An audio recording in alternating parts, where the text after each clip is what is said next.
What's up guys, Friday afternoon and we are loading up once again. Today I'm going to run you through one of my other top 5 products you have to fit to any four-wheel drive, and that's a UHF radio. Now, GME is a product that I've been using for as long as I can remember. I think the first four-wheel drive I ever owned had a GME in it.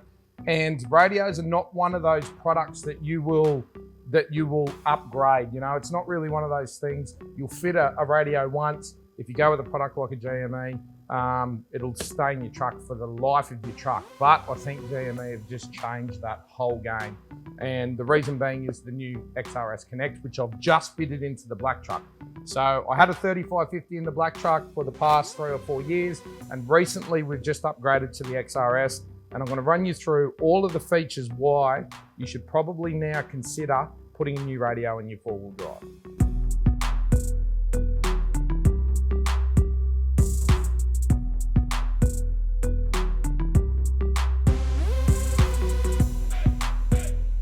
Really quick unboxing, that's what you get inside the box. I'll quickly run you through it. Handpiece, most important thing that's inside the unit. But also what you get with XRS 370s, you get a magnetic base. Generally speaking, they're not really standard on radios, but awesome feature. Once you've used one, you'd never go back to the old hook style. Now you get a cradle for the main control unit. The main control unit you don't actually see. You can hide this unit anywhere that you like in your car. And to do that, you get a connector to go between the main control unit and the handpiece. And then lastly, your power, which this is something even I could install. I'm pretty sure the red one is positive and the black one is negative, but I'll confirm that with Dave after the video. Last piece of the puzzle when you're installing any radio into your four-wheel drive is you need an antenna or a whip. Standard on all Super Tourer builds, including the black truck, we go with a 580mm, I think they are, on a sprung base. The purpose of the sprung base is obviously to absorb all the shock of the whip moving around, and you'll see it happening on the bull bar. Through something that's solid mounted, you're obviously going to get a lot of resonance through the whip, and being fiberglass, it's pretty brittle and it will break. So that's the reason that you get a sprung base. Like I said, you can get all different heights, you can get different diameters. We stick with the 600mm, so it's below the roof line of the car, and you can still get your touring truck inside of standard garages. So I'm back in the cockpit of the black truck, and like I've said in previous videos, I like everything being at fingertips where it should be. Now, the most logical place in this truck with the overhead console to mount the UHF was obviously straight up above me.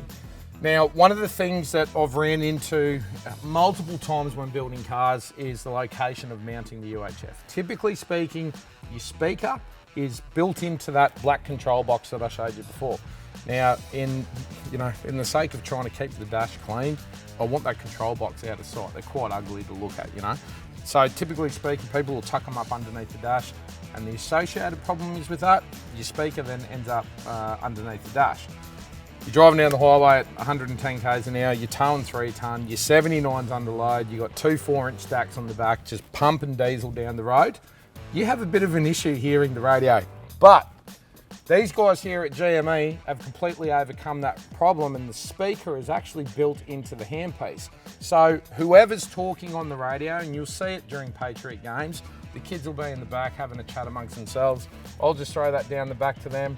One, it directs the sound straight back to the kids, so it's behind me and I don't have to listen to that, whatever they talk about. I don't even know what they talk about half the time. I kind of just zone out. And number 2, anybody who needs to talk through the radio has got that direct speaker in their face. Now that is a feature that I would purely buy this radio for. That is one thing that I would say, even if it did nothing else, besides obviously radio contact with the rest of the convoy, I would buy this just because of that.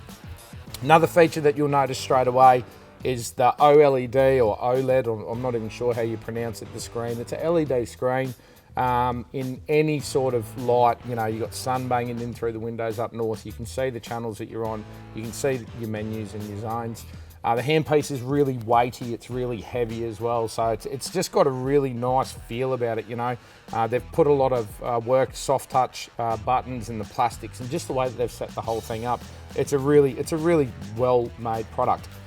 In saying that, it's probably worthwhile noting that these guys here, GME, they're still a family-run business, privately owned, proudly Australian-made, made right here in Australia, down in New South Wales and Sydney.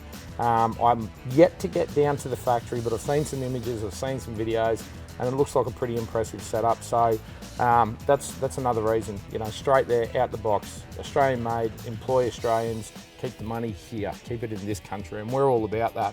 Obviously, you got your channels. It's 80 channel digital, which is pretty standard these days. You got your menu button here, so you can scroll through all of your menus. We're not going to go into all of that sort of stuff in this video. Back out of the menus, volume up and down. You got your squelch, duplex button, scan button, PRI. Dave, what's PRI? So Dave's going to Google right now what PRI is, and I'll keep going because I don't know. And then the XRS button. The XRS button is a really handy feature. You can program that button to do whatever you like. In the XRS unit, it's got a voice record function as well. How many times have you jumped out of your truck and heard somebody talking on the radio and ran back to your truck and then picked up your radio and gone, "What was that, mate? Can you say that again?" So I actually programmed mine up in Arnhem Land that my XRS button was my voice repeat button. So every time I missed somebody talking and I was outside of the truck, I'd just walk back, push that button, and it records and plays back the last transmission that came through the radio. Let's get into the real nitty gritty now. Let's get into the actual feature that makes this bit of gear here an absolute game changer when it comes to UHFs. All right, so here we go. Mobile phone, UHF, typically don't go together. Yeah, you either use one or the other. But with the XRS, you use two in conjunction with each other. This is one of the apps that will get you out of more trouble than any other app that I've come across so far that connects you to anything to do with overlanding or touring or being out on your own. And the first one is actually your Xrs Connect app. So you can connect up to your radio. I'll jump in there and I'll connect to the black truck. So you can see it's finding available radios. There's the black truck, I'll connect to that. You'll hear a beep, that's just beep. Bluetooth signals come up, I know I'm connected. Would you like to read the current configuration? No, because we've already configured it. I'll jump into controls. So if you look at controls on the app, you can control the radio from the app. So look, if you're sitting around the campfire, and a lot of people leave their trucks on, especially if they've got people out and about, if you don't have a handheld back at camp, you can do everything that you can do from the main screen here. You can go scan, you can put your squelch on and off, channels up and down, zones up and down, volume up and down. You can download that app from the App Store. You don't need to have a radio to have a look at it, and just run through that app. But now we'll get into the really cool stuff. First thing we need to do is shut down that app. You can only connect it to one app at one time, and I'll jump into the XRS location services. So XRS Connect, you'll see the first thing that comes up on my screen is a map of Australia. You can download all of these maps for offline. So before you head out into somewhere you know you're not going to get phone reception, if you know the area that you're going into, jump into the app, download the area that you're going to. You can see I've got a couple of points of interest set up on here, but that little blue dot there, that's us right now. Now I'll tell you where this gets really cool before we go any further.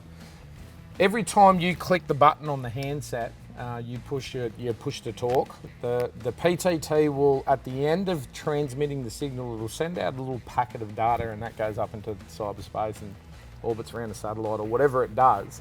And it puts out into your GPS service on your iPhone a little bit of information, and that information will pick up the location. And I'll explain to you where that comes in handy. So if you've got a convoy and you're running multiple people in that convoy, and the people in that convoy have an XRS, how many times have you gone out of range from your convoy? How many times have you lost communication? You know, you're in a mountainous area or you're kilometers apart and you don't know where each other is and you can't reach someone on the UHF. If I'm trying to find Sarah, and this happened to us up in Arnhem Land, she went off down one track, I went down another track. Every time I push that button and I'm like, Sarah, you on channel? Sarah, you on channel? It's sending out that packet of data. Sarah can bring up her XRS app and she'll see little breadcrumbs drop. You can see right there, see that PTT? Mega 6, it's actually this one's named as. PTT for the Mega 6. That's me from just pushing that button just then. So what it's done is it's dropped a little marker to say where I've actually transmitted from. So even if you can't communicate, you can't talk to each other, I know the direction that she's heading and I'll start heading that way. And that actually did happen to us up in Arnhem Land. That there could quite possibly save your life. If you got into trouble, let's say you had a rollover, something dramatic happened, you're in the middle of nowhere, at least anybody who's in your convoy has an XRS, they'll know exactly where you are. So now I'll run you through those menus. We'll have a quick look in there. So maps is obviously what we were just in. Status is what I was just talking about. So you can set some statuses and choose your status. I've still got my app set up as Mega 6. That's why it's coming up as Mega 6 when I push the button. That was the last car that I drove, obviously. Driving, waiting, stopped, busy, lost, you can add your own, you know. We had an SOS one in there, so we knew if something was wrong. So the status is a pretty cool feature. Go back into location. Groups, this is where you'll set your group up. So you can see the Patriot group here. That's still from Arnhem Land. Ram, Mega 6, and another Ram, which actually wasn't the Ram, that was the 200 series. We didn't rename it, we should have. So you set up your group before you go on a trip. Another feature that's probably worth talking about right now is the scramble feature, which is pretty standard in UHFs, and that's something that we use a lot when we're traveling in convoy. You don't want people hearing what you're saying, or you don't want people knowing where you're going or whatever. You put on the scramble, and as you talk to each other, anybody else who's on that frequency, when we're inside of that group, they can't actually hear what we're talking about. Points of interest, that's a good one as well. So before you go onto the trip, you can see GME headquarters is set up in here. Before you go into the trip, you can drop a pin, put a point of interest, and you can navigate through the app as well. Offline maps and then some other settings. So that bit of gear right there, that is the game changer. That's what the Xrs Connect is all about. Now, I'm not going to go into any more tech stuff about radios. I don't know. I use the stuff that I use because it lasts, it works, I trust it. But this game changer right here, trust me guys, get onto it, get your whole convoy onto it. Xrs Connects, you'll never ever look back. Friday afternoon, I'm going to finish loading up and I am out of here. Good video. Did you figure out what PRI was?